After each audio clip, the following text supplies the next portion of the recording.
You clicked yes on a $30 pair of earrings and now you owe 4 payments. Simple math, except 3 weeks later you forgot which app charged your account. The overdraft hit, the late fee stacked, and now that $30 purchase cost you $70.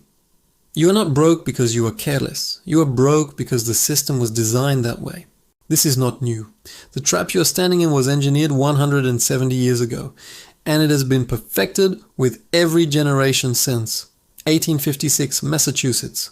A man named Edward Clark stares at a sewing machine. It costs $100. The average family makes $500 a year. No one can afford this machine. But Clark has an idea. He calls it the installment plan. $1 down, $1 a week. Suddenly, every housewife in America can own a Singer sewing machine. Not because they can afford it, because they cannot say no. Clark copied the idea from piano salesmen. Pianos were sold to families who wanted to appear middle class, families who could not afford them. But the piano in the parlor meant you had arrived. So they paid, week after week, for years. The debt stretched longer than the life of the instrument, but by the time they realized the trap, the contract was signed. The sewing machine was different. It was marketed as an investment. It would save time. 14 hours to sew a shirt by hand, 1 hour with the machine. Women were told this was not luxury, this was necessity, this was progress. But here is what they did not say. The machine cost $30 to make. They sold it for $100. When you paid in installments, you paid $140. The interest was hidden in the structure. You thought you were paying for convenience. You were paying for control. This brings us to stage 1. The lure. Make the product feel essential. Make the payment feel small. $1 a week is nothing. You can afford $1. Everyone can afford $1. But $1 a week for 2 years is $104. And if you miss one payment, the fees begin. Singer salesmen were trained to be aggressive. They went door to door. They did not leave until the contract was signed. The husband was at work. The wife was home, alone, pressured. The machine was delivered that day. The payment started immediately. Stage 2, the dependency. Now you own the machine. You have made 3 payments. You cannot return it. The contract is ironclad. You are locked in. And here is the trick. Once you have the machine, you start to rely on it. You take on more sewing work. You promise neighbors you will hem their dresses. You commit to projects that require the machine. You are now dependent on a tool you do not fully own. If you stop paying, they take it back. But you cannot stop paying, because your income now depends on it. By 1890, Singer was selling machines in 60 countries. It was the first true multinational corporation. Its business model was not selling sewing machines. Its business model was selling debt. 80% of their customers bought on installment, and 40% of those customers defaulted at some point. When they defaulted, Singer repossessed the machine, cleaned it, sold it again to another family on another installment plan. One machine could be sold 3 or 4 times, each time generating profit. This is where the system turns deadly, because the company makes more money when you fail. They do not want you to pay off the machine. They want you to stay in the cycle. Pay enough to keep the machine. Miss enough to generate fees. This is not a transaction. This is a subscription to financial stress. Stage 3. The normalization. By 1920, installment buying had spread to furniture, pianos, farm equipment, phonographs. 75% of washing machines were sold on installment. 65% of vacuum cleaners. Americans were taught that debt was not shameful. Debt was modern. Debt was progress. A German housewife wrote to a New York newspaper in 1882. She said, "I buy everything on credit until I get no more. Then I go to another store and do the same there." This was not ignorance. This was survival. When wages do not cover costs, credit becomes oxygen. Stage 4. The trap expands. The system does not stop with one purchase. Once you prove you can make payments, they offer you more. Another product, another plan. Suddenly you have 3 installment contracts. 5, 7, you are juggling payment dates. You are moving money between accounts. You are paying one loan with another. The math stops making sense. But you cannot stop, because stopping means losing everything. Fast forward to today. The year is 2025. The product is no longer a sewing machine. It is a pair of shoes, a phone case, a skincare set.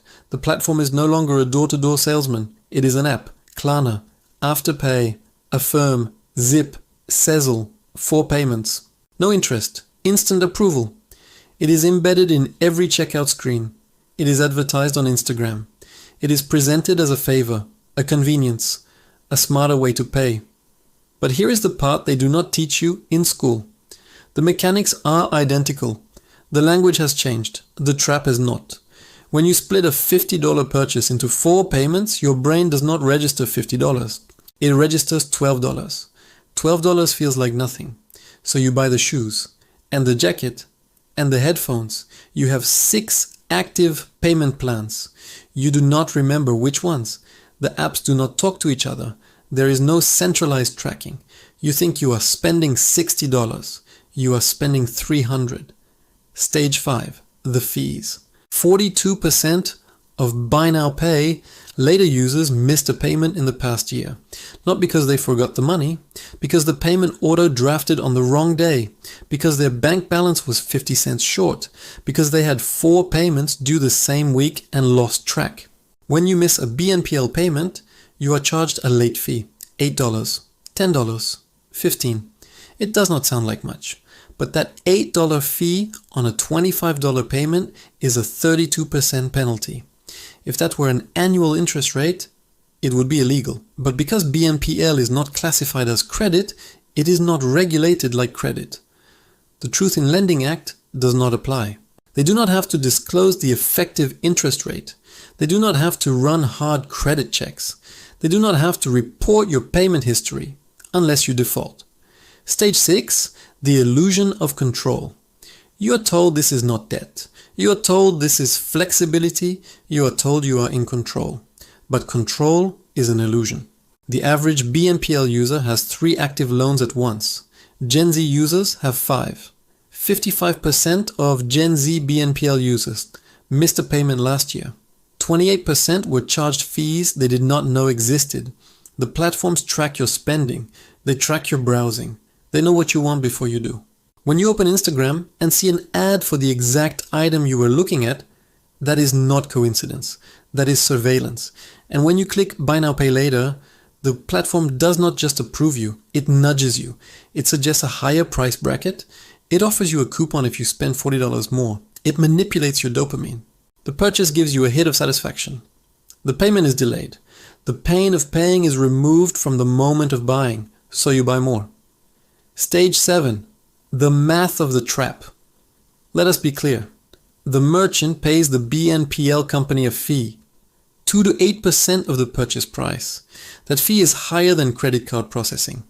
Why would a merchant agree to this? Because BNPL increases the average cart size by 30%. It decreases cart abandonment. It drives impulse purchases. The merchant makes more money. The BNPL company makes more money. The only person who loses is you. And when you lose, they still make money. Because when you default, your debt is sold to a collections agency. The BNPL company writes off the loss. The collections agency buys your debt for pennies, then hunts you for the full amount plus fees. This is not a glitch. This is the feature. The system is designed to extract maximum value from you at every stage. When you succeed, they profit. When you fail, they profit more. The numbers have changed, but the leash is exactly the same length.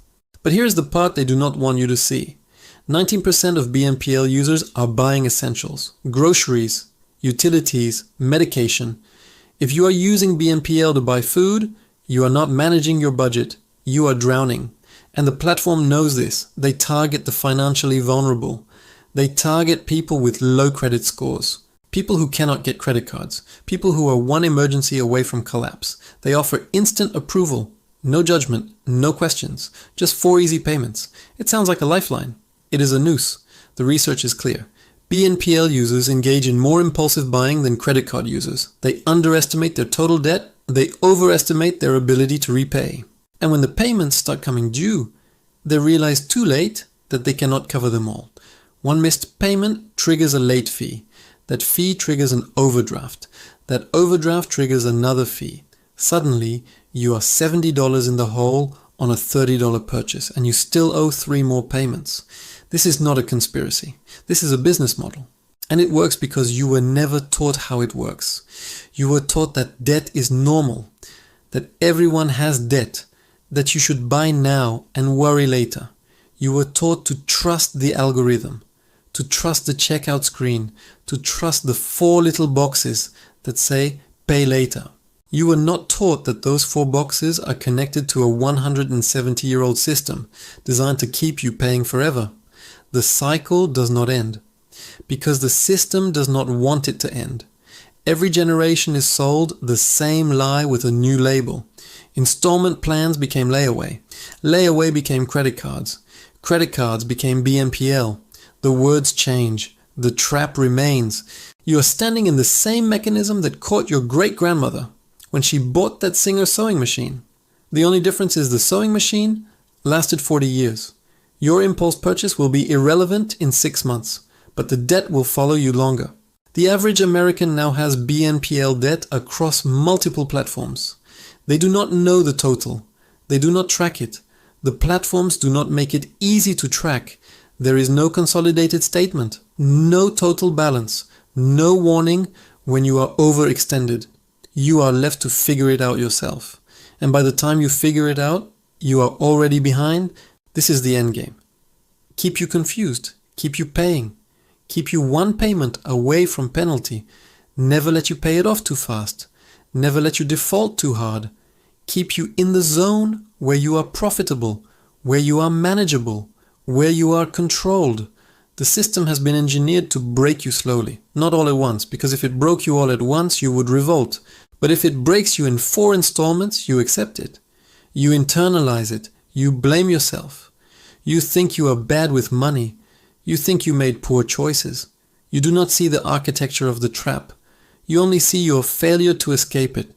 The truth is simple. You were never meant to escape. You were meant to keep paying. Forever. If this opened your eyes to the cage you are living in, subscribe. Because in the next video, we dismantle the rest of the illusion.